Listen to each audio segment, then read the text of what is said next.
Hi everyone, my name is Chris Wright and this is my social justice quilt presentation. In order to better provide context to my story and how I ended up in a helping profession, I'd like to begin by telling you a little about my identity and background. I am biracial, half Peruvian and half white, as my mom was born and raised in Lima, Peru, and my dad was born and raised in Richmond, Indiana. Palm Springs, California is where I was born and raised. It is a very laid-back kind of place that is great if you're into golfing, casinos, or just looking for a weekend vacation. Summers are excessively hot, reaching up to 120, and the winter nights are uncomfortably cold for me personally. Nonetheless, I grew up in a small, loving, middle-class family with one younger brother and went to a private school pretty much all of my life. I believe I was very much overprotected as a kid. And while that may have its own drawbacks, I'm very fortunate as, I guess, kind of a whitewashed Hispanic to have nearly ever had the misfortune of experiencing racial discrimination. And this is probably due to going to the same private school from first to 12th grade. But then again, Palm Springs is far from a dangerous, socially unacceptable place, or socially unaccepting place. In fact, Palm Springs is well known for openly embracing the largest city population percentage of homosexual residents in California. I had a fortunate upbringing. I excelled in school. I went on to graduate as salutatorian, male athlete of the year, and even prom king. And I have those some photos posted about those accolades. Though I was a very empathetic personality, often even told that I would make a good therapist in high school, I had not so much as even put a single thought towards pursuing psychology as a career. After I graduated high school, I moved to San Diego to begin my studies as a computer engineer because I was always good and took great interest with computers and very crafty with building things, so I decided to pursue it as my major, although I lacked a true passion for it. That dream was quickly dashed when I met calculus. Not to mention, SDSU is a huge party school, and I ended up in a fraternity my first semester. So school ended up taking a big backseat, inevitably leading to me getting academically disqualified by the next year. I was going to include some pictures of my SDSU times, but none of them are very school appropriate, so I kept it pretty simple here. After this point, I realized I needed to get my stuff together, so I started fresh at a community college called Mesa College as an undecided major.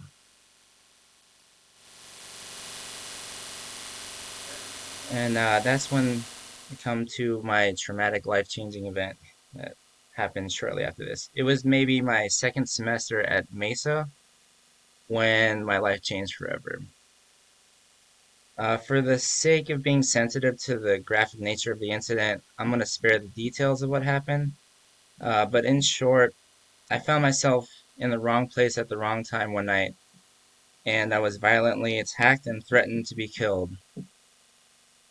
It was honestly a miracle that I survived the way that things transpired, but the damage was done, and my problems had basically just begun after this point.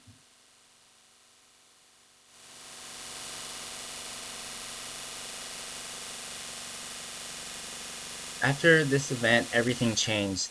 Basically, my brain chemistry shifted in a way to try to always ensure my survival, which was a perpetual state of fight or flight, basically. I could not understand how anyone could be trusted. My mind automatically analyzed everyone I encountered to figure out the motives or hidden agenda they had. Everywhere I went, I got this unnerving sensation that someone was behind me. So I withdrew from the semester and went back to my parents' home in Palm Springs for the time being. It was shortly after the event that I had my first clinical therapy session, as well as my first actual experience with psychology at work.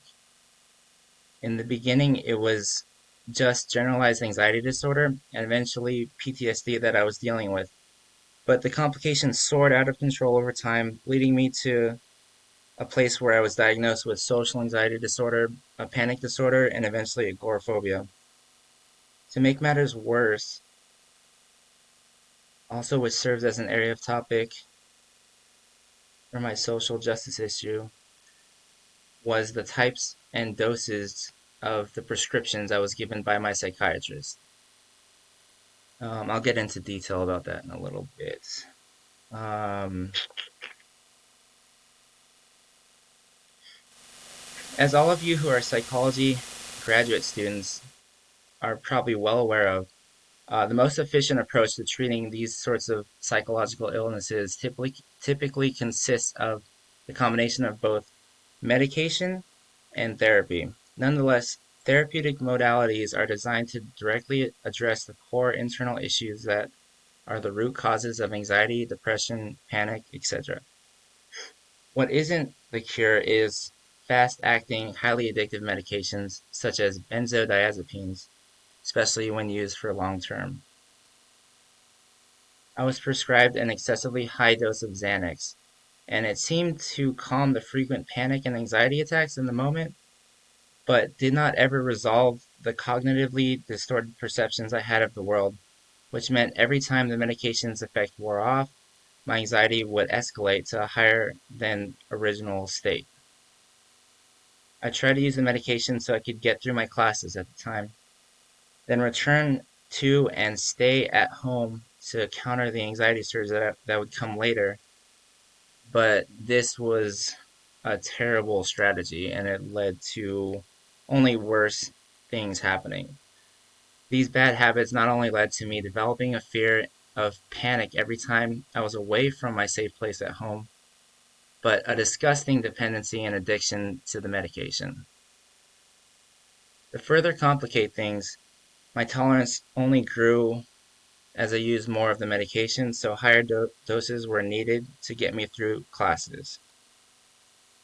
So it was probably no more than 2 years that I was again academically disqualified from school because basically I just stopped going to classes because I couldn't sit through the classes. My panic was driving me out of the classroom.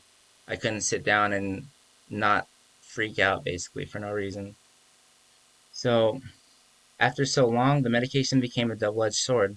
I was damned if I do, damned if I don't take the medication, meaning both options led to my incapacitation from the panic and anxiety.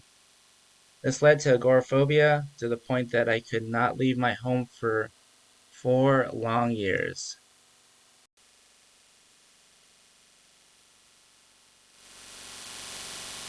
So it was by 2016 that I actually moved out here to Orange County to enter rehab, not only to get off Xanax, but to reintegrate myself back into society. I am blessed to have found a free, sober CrossFit organization called The Phoenix that helped me to find my place in society again. Intensive therapy that involved EMDR, exposure, systematic desensitization, coupled with the power of the community I found at this gym helped me to overcome the agoraphobia, control the panic and anxiety, and get clean from the substances I previously depended on for survival. Community was the antidote to my devastatingly isolated life.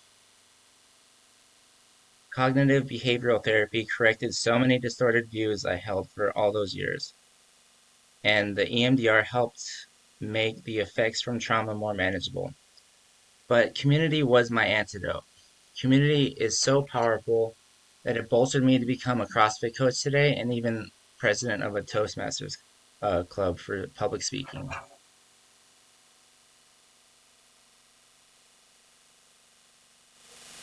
So, to kind of wrap it up, um, this is why I've chosen a helping profession. I feel like I didn't find psychology, psychology found me.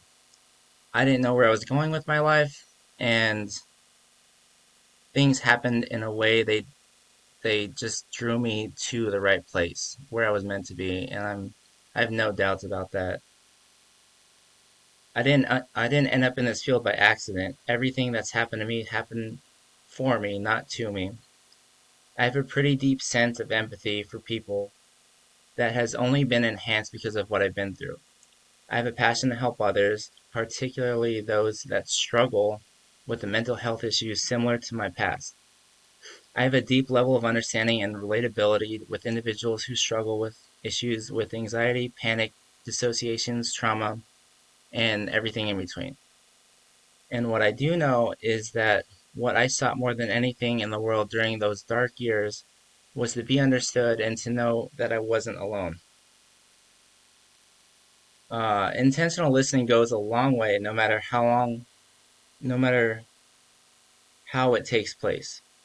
And I believe once I have a platform of having my own practice, I will be able to instill hope to a lot of people that are desperately searching for it. I look forward to the future and working in this field because, as they say, when you do what you love, you never work a day in your life. And that is my social quilt presentation. Thank you all for listening, and we'll see you all later. Bye bye.